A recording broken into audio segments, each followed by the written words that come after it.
Hi friends, welcome to my channel. இது போன்ற சுவாரஸ்யமான கதைகளை தெரிந்து கொள்ள மறக்காமல் நம்ம சேனலை சப்ஸ்கிரைப் பண்ணி பாருங்க. பக்கத்தில் இருக்க பெல் ஐகானையும் கிளிக் பண்ணிக்கோங்க. என் பெயர் சரவணன். எனக்கு வயது இப்போது 26. இது சுமார் 6 மாதங்களுக்கு முன்பு நடந்த கதை. வேலை விஷயமாக நான் சென்னையிலிருந்து பெங்களூர் செல்ல வேண்டியிருந்தது. பேருந்து ஸ்லீப்பர் வசதி கொண்ட ஒரு சீட்டும் புக் செய்தேன். அங்கு ஒற்றை இருக்கை கிடைக்காததால் இரட்டை இருக்கையை புக் செய்தேன். மாலை 4 மணிக்கு சென்னையிலிருந்து பேருந்து கிளம்பியது. என் சீட்டருகில் ஒருவர் கூட இல்லை. அதுவரை யாருமே வரவில்லை. சுமார் 7 மணி இருக்கும். பேருந்து வேலூரில் நின்ற நிறுத்தத்தில் நின்றது. அப்போதுதான் அந்த பெண் பேருந்திற்குள் ஏறினாள். அவளுக்கு சுமார் 30லிருந்து 35 வயது இருக்கும். ஆனால் பார்ப்பதற்கு ஒரு 23 வயது மதிப்புக்குரிய இளம்பெண் போல் அழகாக இருந்தாள். அவள் உள்ளே நுழைந்தவுடன் பேருந்தில் இருந்தவர்களின் கண்கள் எல்லாம் அவள் பக்கமே திரும்பியது. அவள் தனியாகத்தான் வந்திருந்தாள். மெதுவாக நடந்து வந்தாள். என் இருக்கைக்கு அருகில் வந்து நின்றாள்.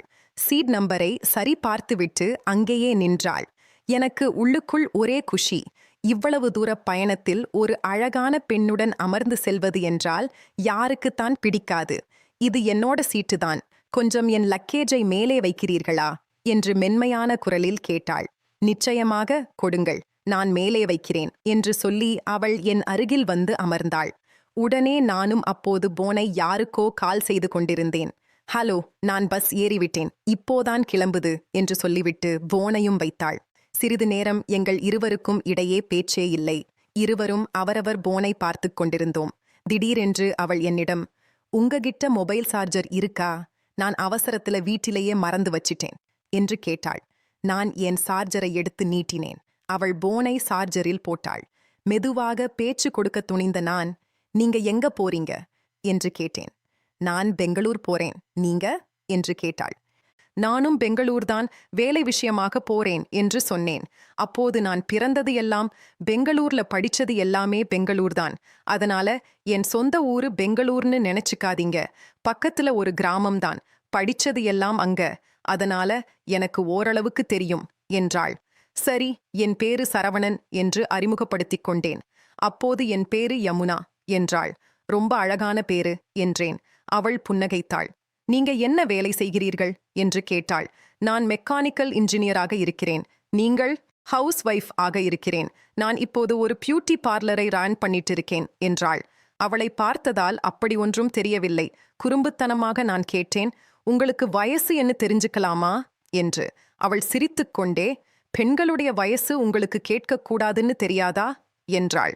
ஆனா உங்களை பார்த்தா ஒரு கல்லூரி பெண் மாதிரி தானே இருக்கிறீர்கள், அதனால்தான் கேட்டேன் என்றேன். ஐயோ இல்லப்பா, எனக்கு கல்யாணமாகி எனக்கு 34 வயசு ஆகுது. ஆனா உங்களை பார்த்தா ரொம்ப இளமையா இருக்கிறீர்கள் என்றாள். அப்போது யமுனா, உங்களுக்கு ஒரு 33 வயசுன்னு சொன்னா யாருமே நம்ப மாட்டாங்க. 23 வயசு பொண்ணு மாதிரி தானே இருக்கீங்களே என்றேன்.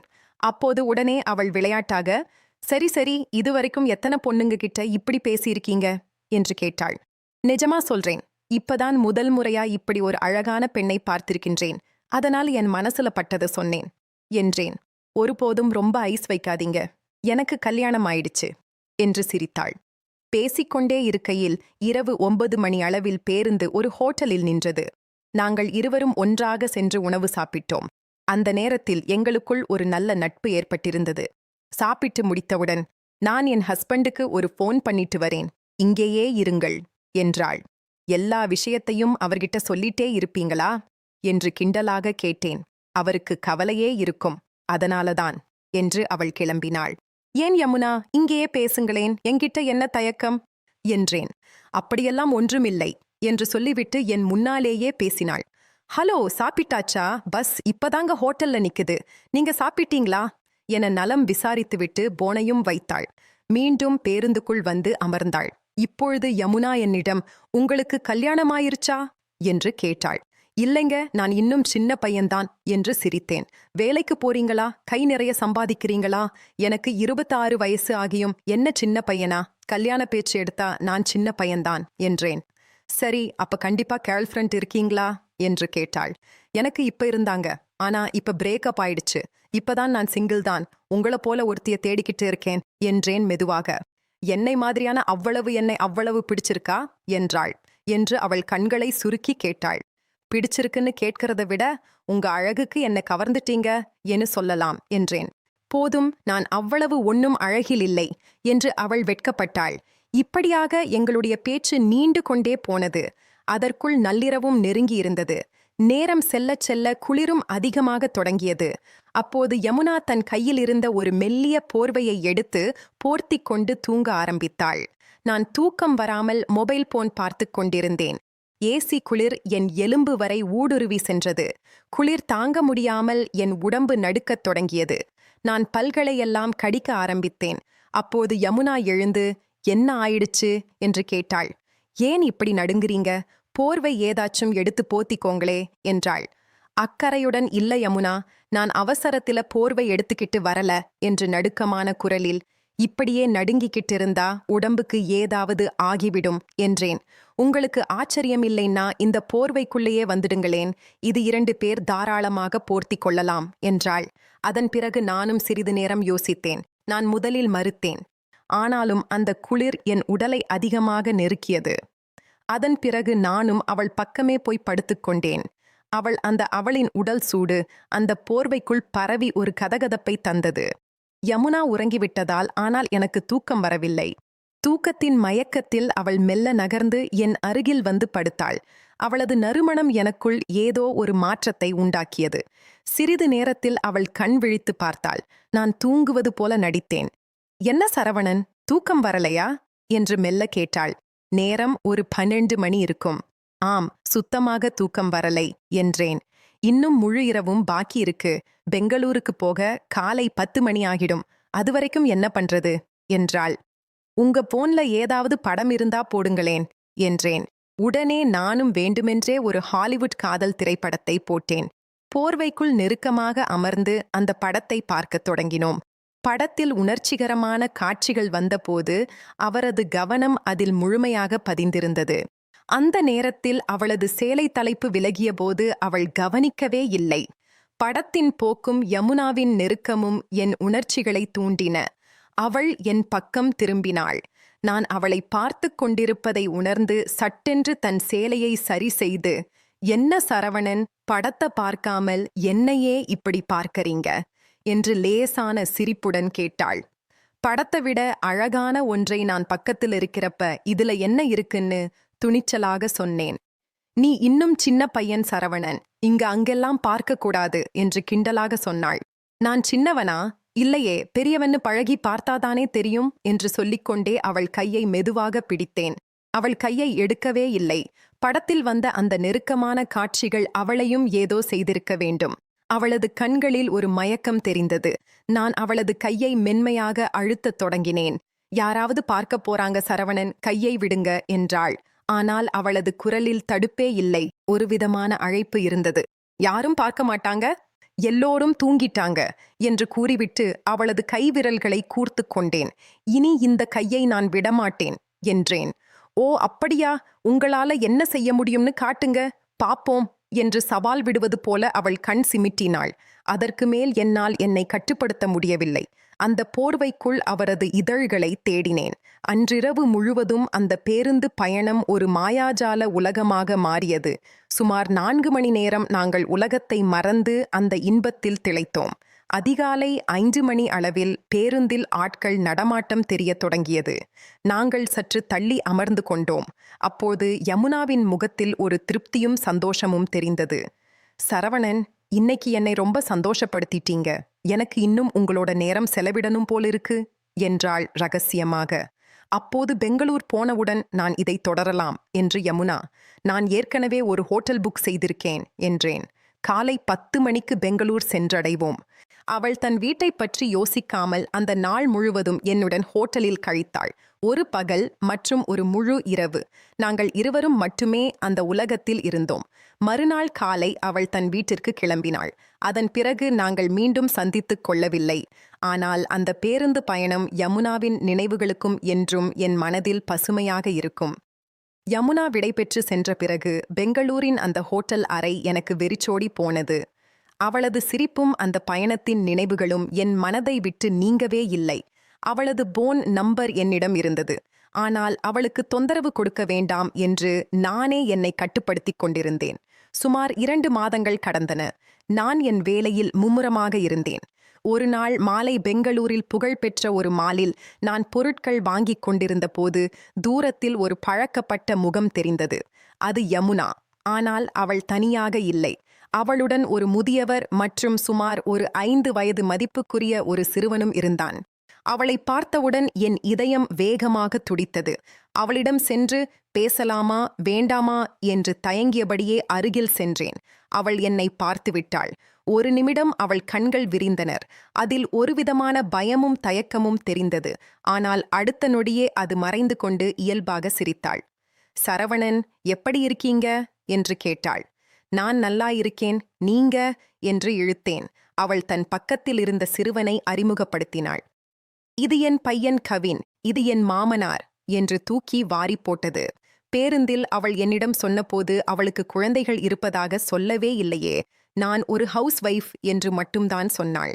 அந்த சிறுவன் அவளை அம்மா என்று அழைத்த போதுதான் அவள் என்னிடம் ஒரு பெரிய உண்மையை மறைத்திருப்பது புரிந்தது.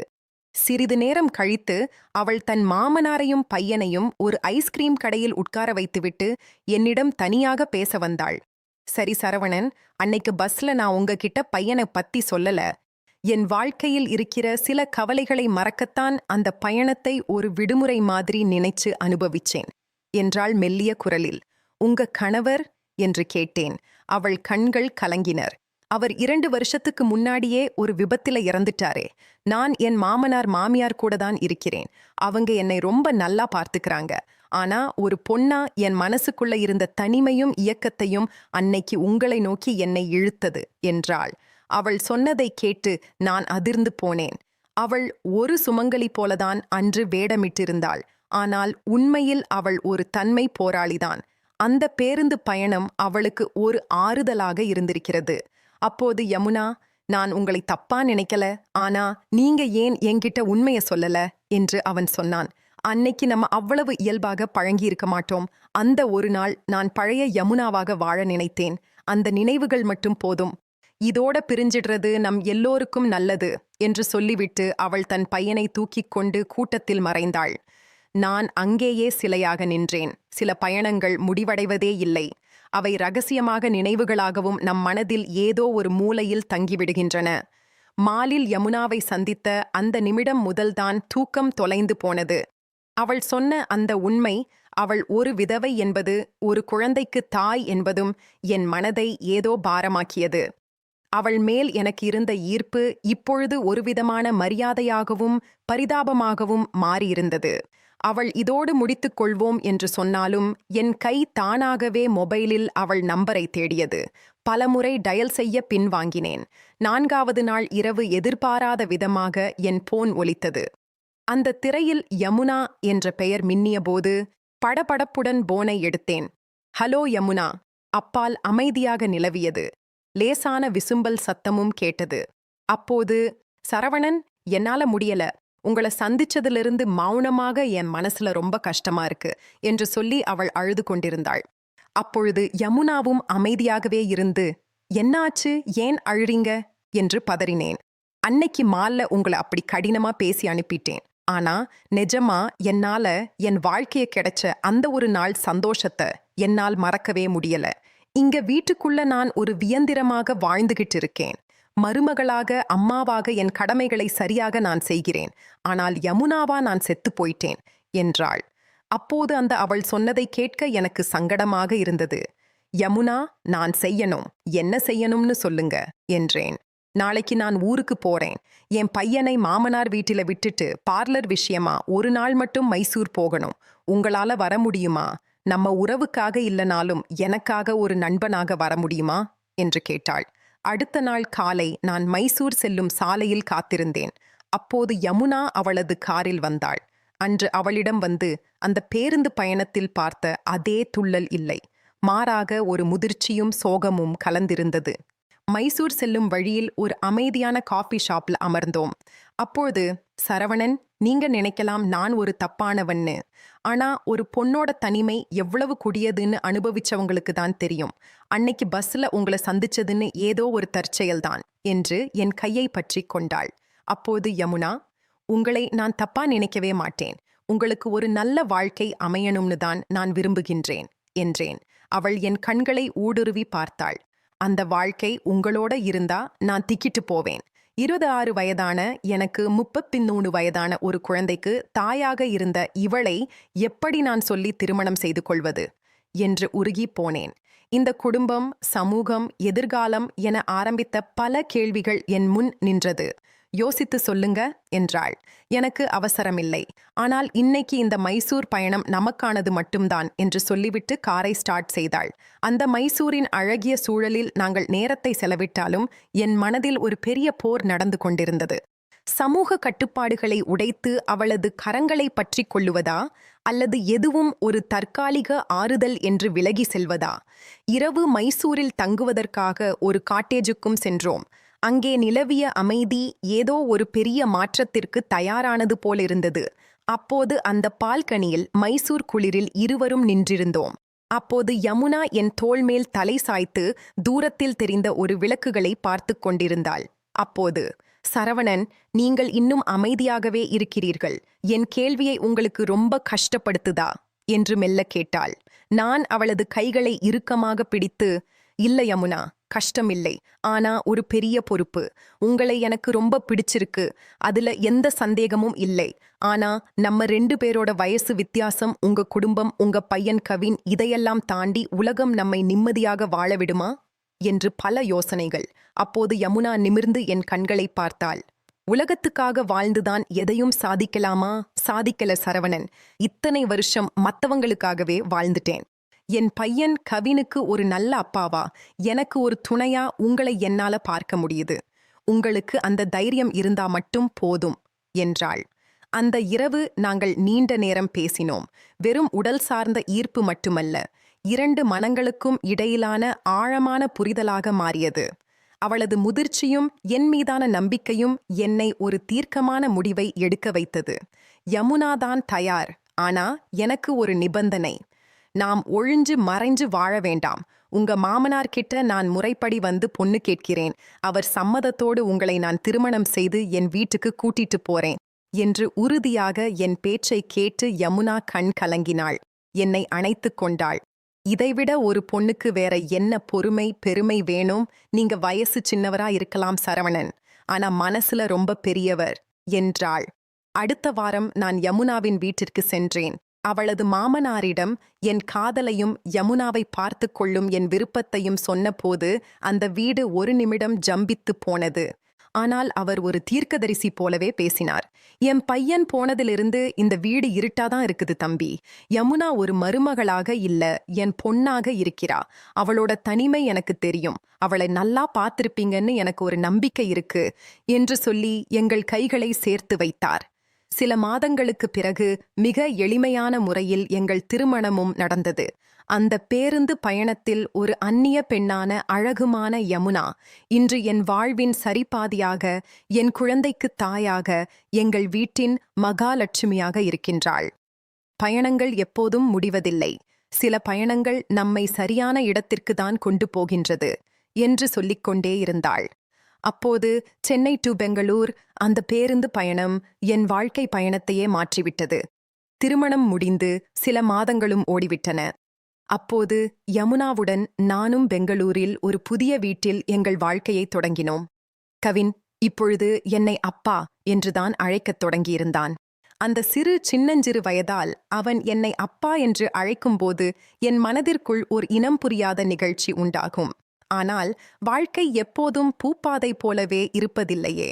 சமூகம், சில உறவினர்களும் அவ்வப்போது முணுமுணுக்கத் தொடங்கினார்கள். 26 வயது பையன் ஒரு குழந்தை கூடிய பெண்ணை கட்டிக்கிட்டானே, அவனுக்கு என்ன தலையெழுத்தோ என்று பேச்சுகள் என் காதுகளை எட்டின. யமுனா இதை கேட்டு பல இரவுகள் அழுது கொண்டிருந்தாள். சரவணன், என் மேலிருக்கிற காதல்ல நீங்க இவ்வளவு பலியையும் சுமக்கணுமா? நம்ம தப்பான முடிவு எடுத்துட்டோமா என்ற பயம் எனக்கு இருக்கு என்று அவள் உடைந்து போனாள். அவள் கைகளை பிடித்து நான் சொன்னேன், யமுனா, அன்னைக்கு பஸ்ல நாம் இப்படி ஒருவரை ஒருவர் அடையாளம் கண்டுகிட்டோமோ அதே உண்மைதான் இப்பொழுதும். உலகம் பேசும், அப்புறம் அமைதியாகிவிடும். ஆனா நம்ம ஒன்னா இருந்தா எதையும் ஜெயிக்கலாம். அப்பதான் அந்த செய்தி வந்தது. என் அலுவலகத்தில் இருந்து எனக்கு அமெரிக்காவிற்கு பணிபுரிய ஒரு பெரிய வாய்ப்பு கிடைத்தது. இது எங்கள் வாழ்க்கையை மாற்றப் போகும் ஒரு திருப்பம். யமுனா, நம்ம எல்லோரும் அமெரிக்கா போறோம். அங்க ஒரு புது இடத்தில யாருடைய தொந்தரவும் இல்லாமல் நம்ம 3 பேர் மட்டும் ஒரு அழகான வாழ்க்கையை ஆரம்பிக்கலாம் என்றேன். அப்போது யமுனா கண் விரிய என்னை பார்த்தாள். அதுவரை அந்த வீட்டுக்குள்ளேயும் முடங்கிக் கிடந்த அவளுக்கு ஒரு புதிய சுதந்திரமாக தெரிந்தது. விமானம் ஏறும் நாளில் யமுனாவின் மாமனாரும் எங்களை வழியனுப்ப வந்திருந்தார்கள். அவர் என் கைகளை பிடித்து, தம்பி, என் பொன்னையும் பேரனையும் உங்ககிட்ட ஒப்படைக்கின்றேன். அவளை அன்னைக்கு பஸ்ல பார்த்த அதே யமுனாவாக இப்பொழுதும் சந்தோஷமாக வச்சிருக்கும்னு எனக்கு தெரியும் என்றார் கண்கள் கலங்க. விமான மேகங்களுக்கு இடையே பறக்கத் தொடங்கிய போது யமுனா என் தோளில் சாய்ந்து கொண்டாள். அப்போது கவின் ஜன்னல் வழியாக வேடிக்கை பார்த்துக் கொண்டிருந்தான். அப்போது, சரவணன், அந்த பஸ் டிராவல் மட்டும் நடக்கலனா இன்னைக்கு நான் எங்க இருப்பேனோ என்று நினைத்து பார்க்கவே பயமாயிருக்கு என்று மெல்ல சொன்னாள்.